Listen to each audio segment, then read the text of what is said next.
ഉപദ്രവിക്കാതെ അവർക്ക് ബുദ്ധിമുട്ടുണ്ടാകാതെ അപകടം ഉണ്ടാക്കാതെ ജീവിക്കുക എന്ന് മാത്രമേ എനിക്ക് പറയാനുള്ളൂ. എന്ത് ചെയ്യും? നമ്മൾ എന്ത് ചെയ്യും? നമ്മൾ എന്തും ചെയ്യും.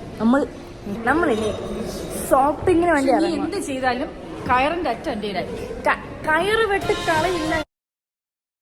അങ്ങനെ മഞ്ജു പിള്ളയുടെ മകൾ ദയാ സുജിത്ത് വീണ്ടും ഒരു വീഡിയോ ഇട്ടിട്ടുണ്ട്. ഒരു വ്ളോഗാണ്. അതിനകത്ത് മഞ്ജു പിള്ളയും കൂടെ ഉൾപ്പെടുത്തിയിട്ടാണ് ആ ഒരു വ്ളോഗ് ചെയ്തേക്കുന്നത്. അപ്പം ഇതിനകത്ത് മഞ്ജു പിള്ളയും കുറച്ച് കാര്യങ്ങൾ അവർക്ക് പറയാനുള്ള കുറച്ച് കാര്യങ്ങളൊക്കെ സംസാരിക്കുന്നുണ്ട്. അപ്പോൾ ഇതിനകത്ത് എനിക്ക് ഇപ്പം മഞ്ജു പിള്ളയുടെ മകൾ ദയാ സുജിത്തുമായിട്ടുള്ള വിവാദങ്ങളൊക്കെ നമ്മൾ കണ്ടതാണ്. ഷെബീന ബീബി എന്ന് പറഞ്ഞൊരു യൂട്യൂബർ അവർ ഫോട്ടോഷൂട്ട് ചെയ്തേക്കുന്ന സമയത്ത് ഇട്ടേക്കുന്ന ഒരു ഫോട്ടോ എടുത്ത് വെച്ചിട്ട് അത് റിയാക്ട് ചെയ്തു. അങ്ങനെ അത് ഭയങ്കര വിഷയമായതൊക്കെ നമ്മൾ കണ്ടതാണ്. അപ്പം ഞാൻ എൻ്റെ അഭിപ്രായം ഞാൻ പറയാം. വസ്ത്രധാരണമൊക്കെ അവരവരുടെ ഇഷ്ടങ്ങളാണ്. അവരവർക്ക് ഇഷ്ടമുള്ളത് ചെയ്യാം, ഇടാം, ഓക്കെ. പക്ഷേ ഇതുപോലൊരു വസ്ത്രധാരണത്തെ ഞാൻ ഒരിക്കലും സപ്പോർട്ട് ചെയ്തില്ല. അപ്പോൾ വീണ്ടും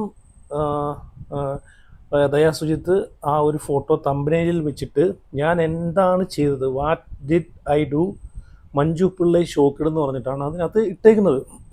ഒന്നാമത്തെ കാര്യം ഒന്ന് മനസ്സിലാക്കുക, അത് ഈ ഷെബീന ബീബി എടുത്ത് റിയാക്ട് ചെയ്തത് ഒരു ആർട്ട് ഷൂട്ടിൻ്റെ ഭാഗമായിട്ടിട്ടൊരു ഫോട്ടോ എന്നെങ്കിലും പറയാം. പക്ഷേ വീണ്ടും വീണ്ടും ഇത് എന്തിനാണ് എടുത്തിരുന്നത് ആലോചിച്ച് നോക്കിയേ. ഒരുപാട് കുട്ടികൾ, ഒരുപാട് ഫാമിലീസൊക്കെ ഈ ഒരു തമ്പനയിൽ കാണുന്നതാണ് അല്ലേ.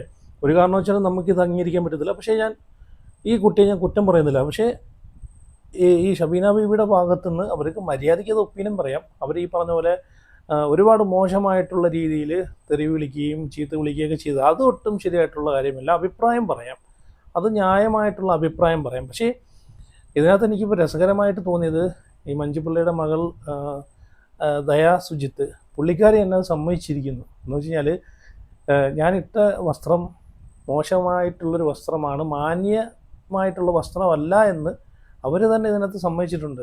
ഈ കുട്ടി തന്നെ, ഈ മോള് തന്നെ സമ്മതിച്ചിട്ടുണ്ട്. ഒരു ആൻറ്റി എനിക്ക് മെസ്സേജ് അയച്ചിട്ട് ഇതുപോലെ പറഞ്ഞു, ആ ഡ്രസ്സ് എനിക്ക് ഇഷ്ടപ്പെട്ടില്ല, പക്ഷേ ഓക്കെ എന്ന് പറഞ്ഞു. ഇനി എന്തെങ്കിലും ഞാൻ ആ ആൻറ്റിയുടെ അടുത്ത് പോവാന്നുണ്ടെങ്കിൽ ഞാൻ മാന്യമായിട്ടുള്ള രീതിയിലുള്ള ഡ്രസ്സ് ഇട്ടുകൊണ്ട് പോകും. ഇപ്പം ആ ഫോട്ടോയിലുള്ള ഡ്രസ്സ് ഇട്ടുകൊണ്ട് പോകത്തില്ല. അപ്പം മഞ്ജു പിള്ളയുടെ മകൾക്ക് തന്നെ അറിയാം അത് മാന്യതയില്ലാത്ത ഡ്രസ്സാണെന്ന്. ഞാൻ എന്തായാലും ഇങ്ങനെയുള്ള ഡ്രസ്സിനെയൊന്നും ഞാൻ ഒരിക്കലും സപ്പോർട്ട് ചെയ്തില്ല. ഇപ്പം നമ്മളിനി ഈ പറഞ്ഞിട്ടുള്ള നമ്മൾ എത്ര മോഡലിങ്ങിന് ചെയ്താലും മോഡലിംഗ് എന്ന് ഉദ്ദേശിക്കുന്നത് എന്താണ്? നല്ല വൃത്തിയുള്ള ഡ്രസ്സ് ഇടുക. ഈ പറഞ്ഞുള്ള നീളം കുറഞ്ഞതും കീറിപ്പറഞ്ഞതും അല്ലെങ്കിൽ ഈ പറഞ്ഞിട്ടുള്ള ഒരു ശകലം പോലും തുണിയില്ലാത്ത, ഒരു ശകലം മാത്രം തുണിയുള്ള കുറേ ഡ്രസ്സുകൾ വാരി ഇടുന്നത് കൊണ്ട് മോഡലിംഗ് ആവും. നല്ല ഡ്രസ്സ് ഇട്ട് നല്ല രീതിയിൽ പെർഫെക്റ്റായിട്ട് മോഡലിംഗ് ചെയ്തല്ലോ. ഗൾഫ് രാജ്യങ്ങളിലൊക്കെ, എത്രയോ അറേബ്യൻ രാജ്യങ്ങളിലൊക്കെ നല്ല രീതിയിൽ ഇതുപോലുള്ള ഫുള്ള് മറച്ചുകൊണ്ടുള്ള മോഡലിംഗ് ചെയ്യുന്ന ഒരുപാട് ലേഡീസുകളുണ്ട്, ഒരുപാട് മോഡലിങ്ങുകളുണ്ട്. അപ്പോൾ അങ്ങനെയൊക്കെ മാറ്റിക്കൊണ്ട് വരാം. നമുക്ക് ഇങ്ങനെയുള്ള ഡ്രസ്സ് ഇട്ടാൽ മാത്രമേ മോഡലിംഗ് ആവുന്നൊന്നുമില്ല. പിന്നെ ഈ ഒരുപാട് ആളുകൾ പറയുന്നുണ്ട്, ഒരുപാട് ആളുകൾ ഈ ഡ്രസ്സിങ്ങുമായിട്ട് ബന്ധപ്പെട്ട് ദയാ സുജിത്തിനെ സപ്പോർട്ട് ചെയ്യുന്നുണ്ട്. അത് അവരവരുടെ ഇഷ്ടങ്ങളാണ്. സപ്പോർട്ട് ചെയ്യാം, സപ്പോർട്ട് ചെയ്യാതിരിക്കാം. അതങ്ങനെയാണല്ലോ മലയാളികളെല്ലാം. ആദ്യം പൊക്കിയെടുത്തുകൊണ്ട് മേലെ കൊണ്ടുപോകും, പിന്നെ അത് കഴിഞ്ഞിട്ട് ലാസ്റ്റ് എടുത്ത് അവിടെ നിന്ന് എടുത്ത് താഴോട്ടിടും. പക്ഷേ ഈ പറയുന്ന ആളുകളെല്ലാം, ഇപ്പോൾ എനിക്കൊന്നൊരു ഷബീന ബീബിയെ സപ്പോർട്ട് ചെയ്യുന്ന എനിക്ക് തോന്നുന്നു ചുരുക്കം ചില ആളുകൾ, യൂട്യൂബേഴ്സ് മാത്രമേ ഉള്ളൂ. പക്ഷേ ഷബീന ബീബിക്ക് എനിക്ക് തോന്നുന്നു അവരുടെ കുറേ ഓഡിയൻസ് അവരെ സപ്പോർട്ട് ചെയ്യുന്നുണ്ട്. പക്ഷേ ഈ പറഞ്ഞ ആളുകളെല്ലാം ബിഗ് ബോസിൻ്റെ സമയത്ത് കഴിഞ്ഞ സീസണിനകത്ത് ജിസയിൽ കിച്ചണിനകത്ത് ഒരു സ്കിന്നി ഡ്രസ്സ് ഇട്ടുകൊണ്ട് നിന്ന സമയത്ത് ഈ കണ്ട ആളുകളെല്ലാം വിമർശിച്ച ആളുകളാണ് ഇപ്പം ഈ കേസിനകത്ത് നേരെ തിരിഞ്ഞത്, മറുകണ്ഠം ചാടിയത്. ഞാനൊരു കാരണവശാലും ഞാൻ ഇങ്ങനെയുള്ള ഡ്രസ്സുകൾ ഒരു പെൺമക്കൾക്കും ഇത് ഈ ഒരു മോഡലിങ്ങിലുള്ള ഡ്രസ്സ് അനുവദനീയമാണ്, സപ്പോർട്ട് ചെയ്യുന്നത് എന്ന് ഞാൻ സപ്പോർട്ട് ചെയ്തില്ല. ഈ ഒരു ഡ്രസ്സ് നമുക്ക്, ഞാൻ പറഞ്ഞല്ലോ, നമ്മൾ മലയാളികളാണ്, നമുക്കൊരു സംസ്കാരമുണ്ട്. എത്ര പുരോഗമന ചിന്താഗതിക്കാരെന്ന് പറഞ്ഞാലും മാന്യമായിട്ടുള്ള ഡ്രസ്സ് ഇടുന്നത് കൊണ്ടിട്ട് കിട്ടുന്ന നമുക്കൊരു ആ ഒരു ഇതുണ്ടല്ലോ, അത് വേറെ തന്നെയാണ്. ഓക്കെ, എന്നാലും ഞാൻ ഈ കുട്ടിയെ എന്തായാലും ഞാൻ കുറ്റം പറയുന്നില്ല. അത് അവരവരുടെ വ്യക്തിപരമായിട്ടുള്ള കാര്യങ്ങളാണ്. വിമർശിക്കുന്നവർക്ക് വിമർശിക്കാം, സപ്പോർട്ട് ചെയ്യുന്നവർക്ക് സപ്പോർട്ട് ചെയ്യാം. പക്ഷേ വിമർശനങ്ങൾ എപ്പോഴും ഒരു എക്സ്ട്രീം ലെവൽ കഴിഞ്ഞു പോകരുത്. ഷബീന ബീബിയുടെ ആ ഒരു വിമർശനം അവർക്ക് മാന്യമായിട്ട് കുറച്ച് നല്ല രീതിയിൽ വിമർശിക്കാം, പക്ഷെ അവർ കൈവിട്ടുപോയി. ഓക്കെ, എന്തായാലും ഇവിടെ ഞാൻ മഞ്ജു പിള്ളയും കുറ്റം പറയുന്നില്ല. അവർ അത് പറയുന്നുണ്ട്. മദർ അവർ ഈ പറഞ്ഞ വീഡിയോയിൽ പറയുന്നുണ്ട്, എൻ്റെ കൺട്രോളിലായിരിക്കും, കയറിൻ്റെ അറ്റം എൻ്റെ കയ്യിലായിരിക്കും എന്ന്. അപ്പം അത്രയും കെയറോട് കൂടിയാണ് അവർ വളർത്തുന്നത്. പക്ഷേ ഈ ഒരു ഡ്രസ്സിങ്ങിൻ്റെ കാര്യത്തിലും കൂടെ നിങ്ങളൊന്ന് കുറച്ചൊന്ന് കൺട്രോൾ ചെയ്യണമെന്ന് എനിക്ക് പറയാനുള്ളൂ. കാരണം എല്ലാം നമുക്ക് മക്കൾക്ക് അങ്ങ് വിട്ടുകൊടുക്കുന്നത് ശരിയല്ല. കുറച്ചൊക്കെ നമ്മളെ കൺട്രോളിലും വേണം. ഓക്കെ, ഫ്രീഡമായിട്ട് അവർ വളരട്ടെ, പക്ഷേ അതിനൊരു പരിധിയുണ്ട്. ആ പരിധി കഴിഞ്ഞ് കഴിഞ്ഞാൽ അത് ഒരിക്കലും അത് നമുക്കത് ഇതാവത്തില്ല. ഓക്കെ, എന്നാലും ഇവിടെ ഞാൻ കുറച്ച് കാര്യങ്ങൾ വെച്ച് തരാം. നീ എന്ത് ചെയ്താലും അതോ എന്നെ കയറ് വെച്ച് കെട്ടിയിടാൻ വന്നതാണെന്ന് തോന്നുന്നു. അത് ഓൾറെഡി ഉണ്ടല്ലോ. കയറ് മാത്രമല്ല, കുറച്ച് പുല്ലും സാധനങ്ങളൊക്കെ കൊണ്ടുവന്നിട്ടുണ്ട്. പശുവിനെ പോലെ സൈഡിൽ കെട്ടിയിടും. തീറ്റ, കാലിത്തീറ്റ, മറ്റേ പഴങ്കഞ്ഞി, മറ്റേ എല്ലാം കൊണ്ടുവന്നിട്ടുണ്ട്. അമ്മ അനിയാണ് സൈഡിൽ പിടിച്ച് കെട്ടിയിടും. സോ ഞാൻ കഴിച്ചു കഴിഞ്ഞു, അമ്മയും കഴിച്ചു. ഇനി നമ്മൾ എങ്ങോട്ടമ്മ പോകുന്നത്? നമ്മളിനി എന്ത് ചെയ്യും അമ്മ? നമ്മളിനി എന്ത് ചെയ്യും? നമ്മൾ എന്തും ചെയ്യും.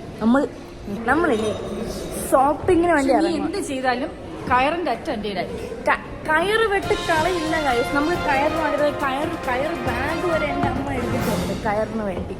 പക്ഷെ അതെ നമ്മൾ വലിയ കളികൾ മാത്രം. ഏത് നമുക്കൊരു ഔട്ട്ഫിറ്റ് ചെക്ക് നടത്താം. ഇപ്പോഴാണ് എനിക്ക് മനസ്സിലായത് എൻ്റെ അമ്മ എൻ്റെ അനിയത്തിയെ പോലെ ഇരിക്കുന്നതാണ്. ഹലോ, അത് കൊള്ളാം, നല്ലൊരു മറുപടി, എനിക്ക് ഇഷ്ടപ്പെട്ടു. എന്ത് ചെയ്താലും കയറിൻ്റെ അറ്റം എൻ്റെ കയ്യിൽ ഉണ്ടാവുമെന്നാണ് പറഞ്ഞേക്കുന്നത്. പക്ഷേ ഞാനിപ്പം പറഞ്ഞല്ലോ, ഈ ഒരു തമ്പനയിൽ എന്തായാലും അത് ഒട്ടും ശരിയായിട്ടുള്ള കാര്യമല്ല. എന്ത് ചെയ്താലും കയറിൻ്റെ അറ്റം എൻ്റെ കയ്യിൽ ഉണ്ട് എന്ന് പറയുന്ന ആ ഒരു മദർ ഈ തമ്പനയിലും കൂടെ ഒന്ന് മാറ്റണമെന്നാണ്, മാറ്റാൻ പറയണമെന്നാണ് എൻ്റെ അഭിപ്രായം. പിന്നെ റിയാക്ട് ചെയ്യുന്ന ഒരുപാട് ആളുകൾ ചിലപ്പോൾ ഈ തമ്പനയിൽ വീണ്ടും വീണ്ടും എടുത്തിട്ടേക്കാം. അത് ചിലപ്പം അവരെ ഒരു റീച്ചിന് വേണ്ടിയിട്ടൊക്കെ ആയിരിക്കാം. അപ്പോൾ എന്തായാലും വീണ്ടും വീണ്ടും ഈ ഒരു തമ്പനയിൽ കൊണ്ടിട്ട് വീണ്ടും ആ ഒരു മുമ്പേ കിട്ടിയ ഒരു സപ്പോർട്ട് കളയാതിരിക്കുമെന്ന് എനിക്കും പറയാനുള്ളൂ. കാരണം എന്തായാലും ഈ ഒരു തമ്പനയിൽ കാണുന്ന ഫോട്ടോസ് അത്ര നല്ല ഫോട്ടോസ് അല്ല. നല്ല ഡ്രസ്സിൻ്റെ ഇതിൽ എത്ര മോഡലിംഗ് എന്ന് പറഞ്ഞാലും അതൊട്ടും ശരിയായിട്ടുള്ള കാര്യമല്ല. പ്രത്യേകിച്ച് മഞ്ജു പിള്ളയെ പോലെയുള്ളൊരു നല്ലൊരു ഐഡൻറ്റിറ്റി ഉള്ളൊരു ലേഡിക്ക്. കാരണം നമ്മളൊക്കെ ഒരുപാട് ഇഷ്ടപ്പെടുന്ന ഒരു വ്യക്തിയാണ്. അപ്പം ആ വ്യക്തിയുടെ മകൾ ഇങ്ങനെ കുറേ മോഡലിങ്ങിൻ്റെ പേരിൽ ഇങ്ങനെയൊക്കെ കുറേ ഡ്രസ്സ് ഇട്ട് ഫോട്ടോ എടുക്കുമ്പോഴത്തേക്ക് ഒരുപാട് ഇഷ്ടപ്പെടുന്ന ആളുകൾ ചിലപ്പം അവർക്ക് ഇഷ്ടപ്പെടാം. അതാണ് ഇതിനകത്തൊരു ദയാസുജി തന്നെ പറയുന്ന ഒരു ആൻറ്റി മെസ്സേജ് അയച്ചെന്ന് പറയുന്ന ഒരു കാര്യമുണ്ട്. അതാണ് ഞാൻ വെച്ചുതരാം. ഇപ്പം മഞ്ജു പിള്ളയെ ഇഷ്ടപ്പെടുന്ന ആളുകളായിരിക്കാം അങ്ങനെ ചിന്തിക്കുന്നത്. ഓക്കെ, ബാക്കിയും കൂടെ കേട്ടില്ല. ഏത് രീതിയിലും പറയാം, പക്ഷെ നമ്മൾ അവസാനമായിട്ടായിരിക്കും നമ്മളിത് അഡ്രസ് ചെയ്യുന്നത്. This is for my people. So നമ്മൾ കൂടുതലും നല്ല എന്തായാലും ഇത് പോവല്ലേ ഗൈസ്. ഞാനിപ്പോൾ ഇട്ടിരിക്കുന്നത് കളർ ഗ്ലോസിൻ്റെ ഒരു ലിപ്സ്റ്റിക്കാണ്. ഇതിന് ഭയങ്കര അഫോർഡബിൾ ആണ്. സീരിയസ്ലി ഭയങ്കര നാട്ടില് ഭയങ്കര കോൺട്രവേഴ്സി നടക്കുകയാണ്. ഫോട്ടോ സെൽഫിഷ് ആണ്. നിങ്ങൾ മേടിക്കാൻ ടാഗ് ആയിട്ടുണ്ടാകും കേട്ടോ. നിങ്ങൾ മേടിക്കും, അടിപൊളി സംഭവം. ഭയങ്കര അഫോർഡബിൾ, 300 എത്രയേ ഉള്ളൂ. അപ്പം നിങ്ങൾക്ക് മേടിക്കാൻ പറ്റും. ഇത് 3000 സാധനത്തിന് ഗ്രൂപ്പാണിത്. Fendi beauty ഡ്യൂപ്പാണ്. ഞാൻ പറഞ്ഞോളൂ, എന്ത് കണ്ടിന്യൂ അല്ല ഇപ്പൊ നമുക്ക് വേറെ ഒരുപാട് പണിയില്ലേ. നമ്മള് എന്നെ മണിക്കൂറാണെങ്കിൽ ഞാൻ ഒരുപാട് ജോലികൾ ചെയ്ത് തീർക്കാനുണ്ട്. നമുക്ക് ആക്ച്വലി എന്താ പറയണ്ടേ, എനിക്കിതൊന്ന് റിയാക്ട് ചെയ്യാൻ പോലും അല്ലെങ്കിൽ എനിക്കിതിനെക്കുറിച്ച് സംസാരിക്കാൻ പോലും എനിക്ക് താല്പര്യമില്ല. ഉള്ള കാര്യം പറയാമല്ലോ. അങ്ങനെ എനിക്ക് അതിനെക്കാട്ടിലും വലിയ വലിയ കാര്യങ്ങൾ ചെയ്ത് തീർക്കാനുണ്ട്. എൻ്റെ ഹോം ലോൺ ആരും വന്ന് ചെയ്ത് അടച്ചു തീർക്കാൻ പറ്റുന്നില്ല. എൻ്റെ കാർ ലോൺ ആരും അടച്ചു തീർക്കാൻ പറ്റുന്നില്ല. നിൻ്റെ ലോൺ അങ്ങനെ പലതും ഞാൻ തന്നെ കഷ്ടപ്പെടണം, ഞാൻ തന്നെ ചെയ്യണം. പിന്നെ എനിക്കിത്രേ പറയാനുള്ളൂ, കുഞ്ഞുങ്ങളായാലും ആരായാലും അവരവരുടെ പാഷനിൽ പോവുക. അവരവർക്ക് കോൺഫിഡൻസ് ഉണ്ടെങ്കിൽ അവർക്ക് കോൺഫിഡൻസ് മാത്രമല്ല, അവർക്ക് ധൈര്യം അതുണ്ടെങ്കിൽ, കോൺഫിഡൻസ് ഒരുതരം ധൈര്യം തന്നെയാണ്, അതുണ്ടെങ്കിൽ live your life, do whatever you want.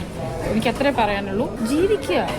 നാളെ ഒരു വണ്ടി തട്ടിയാൽ തീരാവുന്ന കാര്യമുള്ളൂ. നാളെ വേണ്ട, ഇവിടെ നിന്ന് കാപ്പ് പിടിച്ച് പുറത്തോട്ട് ഇറങ്ങുമ്പോൾ തീരാവുന്ന ഇതേ ഉള്ളൂ. ലൈഫ് ഒന്നേ ഉള്ളൂ. എൻജോയ്.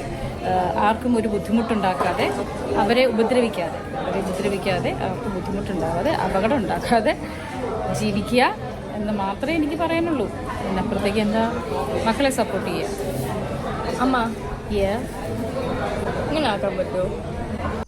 ഓക്കെ, അതിനോട് എനിക്ക് യോജിപ്പില്ല. കാരണം നാളെ ഒരു വണ്ടി തട്ടിയാൽ തീരുന്നേ ഉള്ളൂ. അതുകൊണ്ട് എങ്ങനെ വേണമെങ്കിലും എന്ത് ചെയ്ത് വേണമെങ്കിലും ജീവിച്ചോ എന്ന് പറയുമ്പോഴത്തേക്ക് നമ്മളെ മക്കളെ മുമ്പിലിരുത്തി പറയുമ്പോഴത്തേക്ക് അത് അവർക്ക് ഒരു കുറച്ചും കൂടെ ഒരു മോട്ടിവേഷൻ കയറുവാണ്. എന്തും ചെയ്യാം, കണ്ട എനിക്ക് ലൈസൻസ് കിട്ടിയിട്ടുണ്ട്, കണ്ട അമ്മ പറയുന്നുണ്ട് ഇതുപോലെയൊക്കെ ചെയ്തോ, കാരണം എന്ത് വേണമെങ്കിലും ചെയ്തോ, വാട്ട് എവർ ഡു, എന്ത് വേണമെങ്കിലും നിങ്ങൾക്ക് ചെയ്യാം. കാരണം നാളെ ഒരു ലൈഫ്, ആകെ ഒരു ലൈഫേ ഉള്ളൂ, നാളെ ഒരു വണ്ടി കെട്ടിയാൽ തീരാന്നേ ഉള്ളൂ. അപ്പോൾ അവർക്ക് കൂടുതൽ എല്ലാത്തിലും ഇപ്പം പോസിറ്റീവായിട്ടുള്ള കാര്യങ്ങൾക്കായാലും നെഗറ്റീവായിട്ടുള്ള കാര്യങ്ങൾക്കായാലും അതിലേക്ക് പോകാനെ കൊണ്ടുള്ളൊരു മോട്ടിവേറ്റഡ് ആവുകയാണ്. എന്ത് വേണമെങ്കിലും ചെയ്യാമെന്ന് പറയുമ്പോഴത്തേക്ക് ഒരിക്കലും അങ്ങനെ പറയല്ലേ. നമ്മളെല്ലാം ഒരു ഫ്രീഡം കൊടുത്തു, പക്ഷേ നമ്മളൊരു കൺട്രോളിലായിരിക്കണം അവർ വളരേണ്ടത്. അത് എല്ലാ കാര്യത്തിലാണെങ്കിലും ഇപ്പം ഡ്രസ്സിങ്ങിൻ്റെ കാര്യത്തിലാണെങ്കിലും അതല്ല വേറെ എവിടെയെങ്കിലും പോകുന്നതിൻ്റെ കാര്യത്തിലാണെങ്കിലും മൊത്തത്തിൽ എന്ത് കാര്യം ഉണ്ടെങ്കിലും അതിന് നമ്മളൊരു ചെറിയൊരു കൺട്രോൾ നമ്മളെ വേണം. പിന്നെ നമ്മൾ പേരൻസ് എന്നാണെന്ന് പറഞ്ഞിട്ട് ഇരുന്നിട്ട് എന്ത് കാര്യം? പേരൻസ് ആണെന്ന് പറഞ്ഞ് നമ്മൾ ഇരുന്നിട്ട് വല്ല കാര്യമുണ്ടോ? മക്കൾ അവർക്ക് ഇഷ്ടമുള്ള രീതിയിൽ പോട്ടെ എന്ന് പറഞ്ഞ് അവരെ അഴിച്ചുവിട്ട് ലാസ്റ്റ് അവർ എന്തെങ്കിലും ഒരു വിഷയത്തിൽ ചെന്ന് ചാടുമ്പോഴത്തേക്കായിരിക്കും നമുക്ക് പെട്ടെന്നൊരു ബോധോദയം വരുന്നത്. അയ്യോ ഇങ്ങനെയൊക്കെ ആയോ എന്നുള്ളൊരു ചിന്ത വരുന്നത്. അപ്പം കുറച്ചൊക്കെ നമുക്ക് കൺട്രോൾ വേണം. ഈ പറഞ്ഞ പോലെ സോഷ്യൽ മീഡിയയിൽ കൊണ്ട് നമ്മൾ ഈ പറഞ്ഞതുപോലെ ഇങ്ങനെയുള്ള ഫോട്ടോസൊക്കെ അപ്ലോഡ് ചെയ്യുമ്പോഴത്തേക്ക് അത് ദുരുപയോഗം ചെയ്യുന്ന ഒരുപാട് ആളുകളുണ്ട്. ഈ ഫോട്ടോസൊക്കെ മിക്കവാറും പല സൈറ്റുകളിൽ ഇങ്ങനെ മാറി ഇങ്ങനെ ഓടിപ്പോയിക്കൊണ്ടിരിക്കും. എന്തിനാണ് വെറുതെ ചുമ്മാ അതിനൊക്കെ നമ്മൾ വഴി തിരിച്ചു വിടുന്നത്? ചെയ്യുന്നവർ ചെയ്തോട്ടെ, ഇടുന്നവർ ഇട്ടോട്ടെ. അപ്പം അങ്ങനെയുള്ളൊരു മൈൻഡിൽ വേണം പോകാൻ. എപ്പോഴും ഒരു കൺട്രോൾഡ് ആയിരിക്കണം പേരൻസ് എന്ന് പറയുമ്പോഴത്തേക്ക്.